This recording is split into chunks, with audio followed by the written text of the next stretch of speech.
प्रभु यीशु मसीह के मधुर और मीठे नाम में आज दिनांक 9 सितंबर दिन शुक्रवार को हम आप सब अपम के श्रोताओं का हार्दिक स्वागत करते हैं। आज के दिन के लिए जो वचन है वो लिया गया है यशायाह नबी की पुस्तक उसका 40 अध्याय 31 पद। वचन इस प्रकार से कहता है, परंतु जो यहोवा की बाट जोहते हैं वे नया बल प्राप्त करते जाएंगे।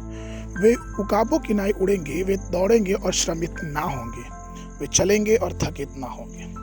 प्रभु में प्रिय लोगों, इससे पहले कि उकाब उड़ने के लिए अपने पंख फैलाए वो हवा की अनुकूल दिशा की तलाश में रहता है।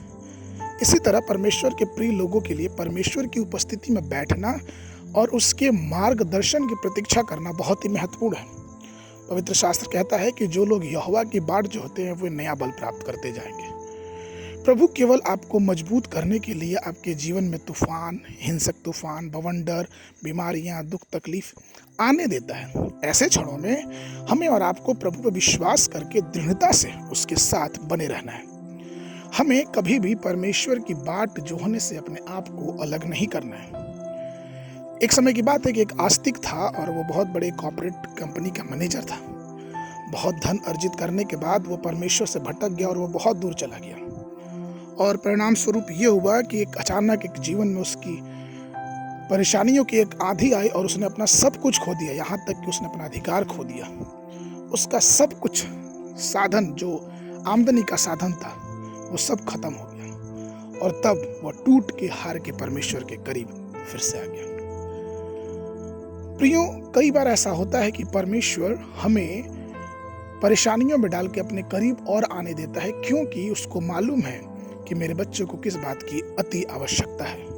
परमेश्वर के वचन की सलाह के अनुसार उसने उपवास भी किया, प्रार्थना भी किया और आध्यात्मिक आशीषों से परमेश्वर ने उस व्यक्ति को भरा और तब वह फिर से एक मजबूत मनुष्य बन के अब सेवा में उतर गया। कहने का तात्पर्य यह है कि जीवन में जब समस्याएं हो, परेशानियां हो, दुख हो, तकलीफ हो, हमें चाहिए कि जीवन के हर पल में परमेश्वर की बाट जोहने के लिए उसके चरणों के समीप बैठ जाए।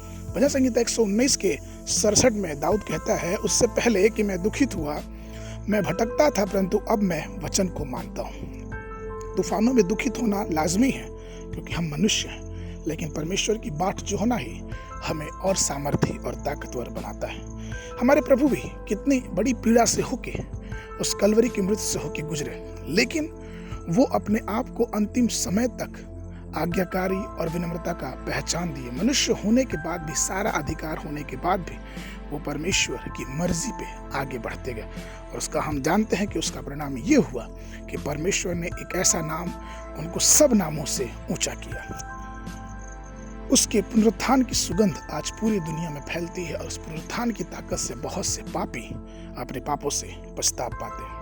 तो प्रभु में प्रिय लोगों, आइए हमारे जब घोंसले के चारों तरफ, हमारे घरों, हमारे जीवनों के चारों तरफ जब आंधियां, तूफान उठते हैं, परीक्षाएं उठती हैं, बाधाएं उठती हैं, तो हम डरे नहीं, परंतु परमेश्वर की बाट जोहने में लगे रहें, क्योंकि उसका बाट जोहना हमें और आपको एक नई सामर्थ्य देगा। आज के मनन के लिए रोमियो की पत्री उसका 8 अध्याय उसका 18 पद, क्योंकि मैं समझता हूँ कि इस समय के दुख और क्लेश उस महिमा के सामने जो हम पर प्रकट होने वाला है कुछ भी नहीं। बाइबल अध्ययन के लिए सुबह के समय नीति वचन की पुस्तक उसका 6 और 7 अध्याय, संध्या के समय 2 कुरिन्थियों की पत्री उसका 2 अध्याय। परमेश्वर आप सबको आशीष देवे।